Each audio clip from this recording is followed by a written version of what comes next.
Monsieur, Dame, ladies and gentlemen, the moment you've been waiting for.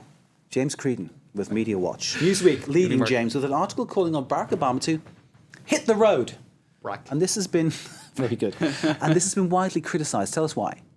Right, well, it was written by a guy called Neil Ferguson. A respected journalist. That's right. Historian at Harvard at the moment, and he writes frequently for Newsweek and the Daily Beast, the website that's associated with it. So this was the front page headline article, Hit the Road, Barack.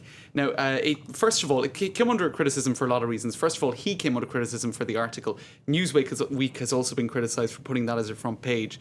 First of all, a look at who the critics are. None of them Paul Krugman, the well-respected Liberal commentator for the New York Times. He said it was an unethical piece full of factual errors, as far as he's concerned. He said that it was unethical and that goes beyond just questions of ideology, because the writer Neil Ferguson he's a self-proclaimed neo-imperialist. So he's all for American imperialism and kind of maintaining America's kind of role.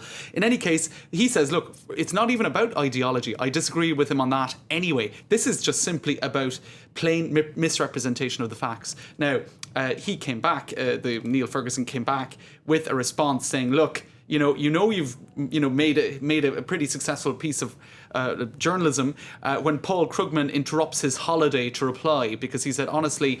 So anyway, there was this tit for tat back and forth as regards what was factual, what wasn't factual. But it wasn't just Krugman, it was also this guy writing for The Atlantic who said, as a Harvard alum, I apologise, because the writer of the article is working for Harvard. Another guy another economist from Berkeley University, or for the University of California, Berkeley, saying, fire his ass now. It was such a badly written piece.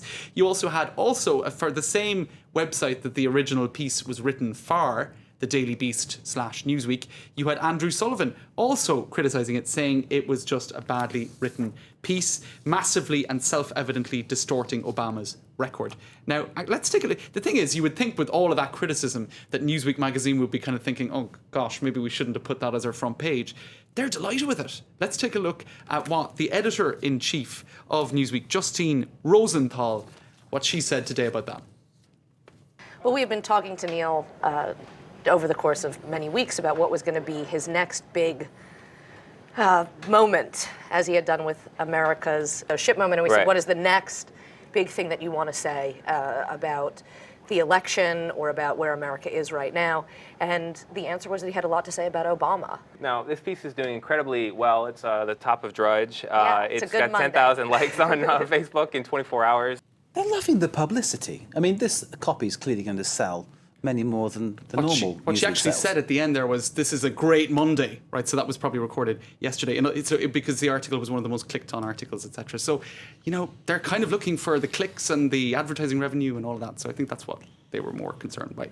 Okay, more reaction to Senator Todd Akin and those extremely controversial and I think mad remarks about women who were legitimately raped, i.e. were actually raped. Yeah. This is all going in his mind, not mine or anybody else's here, his mind, that they can't get pregnant if they were actually raped. I mean, what planet does this guy? What planet does this guy live on? Right.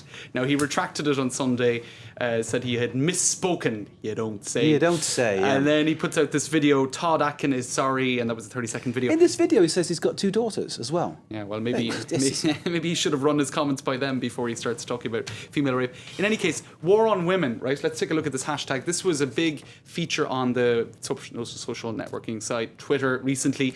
Now, it was U.S. Democrats taking a swipe at US Republicans, saying that the Republican Party policies as regards women on issues such as abortion, birth control, marriage, etc., were not in favour of women. That hashtag has now been given a new lease of life by this Republican senator wannabe by his remarks. And actually, just to quickly show you this at the very end, satire might be the only response to such ridiculous remarks. The Onion, pregnant woman relieved to learn her rape was illegitimate. So they're actually just totally poking fun at what was, let's face it, a stupid remark. Indeed. Do we leave it there? Yeah. Okay. James, thank you very much indeed. Thanks, James Creedon with Media Watch. Stay with us. More news to come, plus some sport and some culture. A wide and varied menu here. Live from Paris, I'm Francois Maquet.